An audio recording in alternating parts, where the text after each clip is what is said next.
চারটি অনুপাত দেওয়া আছে, এর মধ্যে কোনটি লার্জেস্ট। তো চারটা অনুপাতকে অপশানে রাখা আছে, আমি অপশানগুলি তুলছি প্রথমে। তো এই অপশানে বলা আছে 8:33। তাহলে 8:33কে আমরা কত লিখতে পারি? 8/33 এটা লিখলাম।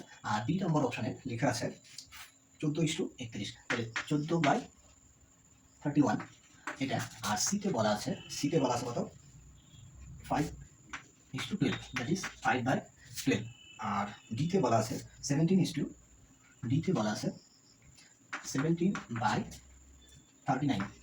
এইটা দেওয়া আছে। তো কোনটা হচ্ছে লার্জেস্ট হবে, কীভাবে ক্যালকুলেট করবো? দেখো, আমরা এটাকে এরকম লিখতে পারি 1/33/8।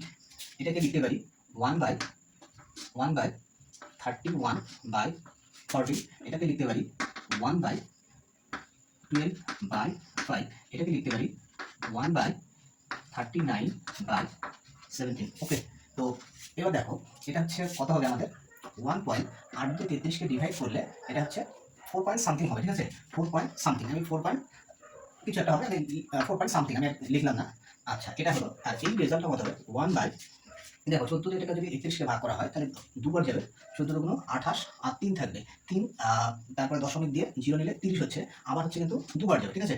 দুইবারের পরে আর কিছু যাবে, আমি দুবারই রাখলাম। আর এইটা হচ্ছে, এটা তো এক্স্যাক্টলি হচ্ছে 5 দ্বারা বিভাজ্য হয়ে যাবে। তো 5 দিয়ে এটাকে ডিভাইড করলে কত হবে? আসলে 2 দিয়ে উপর নিচে যদি মাল্টিপ্লাই করি তাহলে 2 দিয়ে মাল্টিপ্লাই করলে এখানে 10, এখানে 24, 24কে 10 দিয়ে ভাগ করলে 1/2.4 হচ্ছে। ওকে, আর এইটা হচ্ছে কত হবে? এটা আমাদের হবে 1/17 দিয়ে এটাকে ভাগ করলে দুবার তো যাচ্ছে, 17 দুগুণ 34, তারপরে আমাদের থাকছে 5, ঠিক আছে? 5 আর পয়েন্ট দিয়ে যদি একটা 0 নিই তাহলে কত হচ্ছে? পয়েন্ট দিয়ে একটা 0 নিলে আমাদের এখানে 50 হবে। 50কে 17 দিয়ে ভাগ করলে প্রায় 3 বার যাবে। 3 17 51 হয়। তাহলে আমি আসন্ন মানে 3 লিখলাম, ঠিক আছে? 3 এর একটু কম হয়, আমি অ্যাপ্রক্স ধরে 3 লিখলাম। এবার দেখো এগুলোর মধ্যে এটা হচ্ছে 4 পয়েন্ট সামথিং। তো এবার আমরা কি জানি, একটা ভগ্নাংশের হর যত ছোট হয় তার সেই ভ্যালুটা হচ্ছে কিন্তু তত বেশি হয়। তো এই ক্ষেত্রে আমরা দেখতে পাচ্ছি এটা 1 বাই হচ্ছে 4 পয়েন্ট সামথিং। তো এইটা হচ্ছে কিন্তু সব থেকে হরটা বড়। তো এইটা যদি সব থেকে বড় হয় এটা কিন্তু হচ্ছে সব থেকে মিনিমাম হবে, ঠিক আছে? এটা হচ্ছে মিনিমাম হবে, ঠিক আছে? মানে লিস্ট হবে।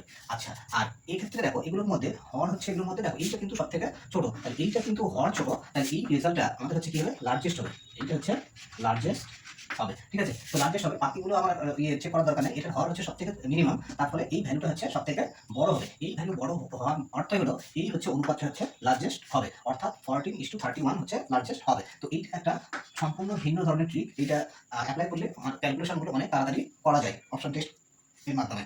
আশা করি তোমরা সম্পূর্ণ বুঝতে পারলে।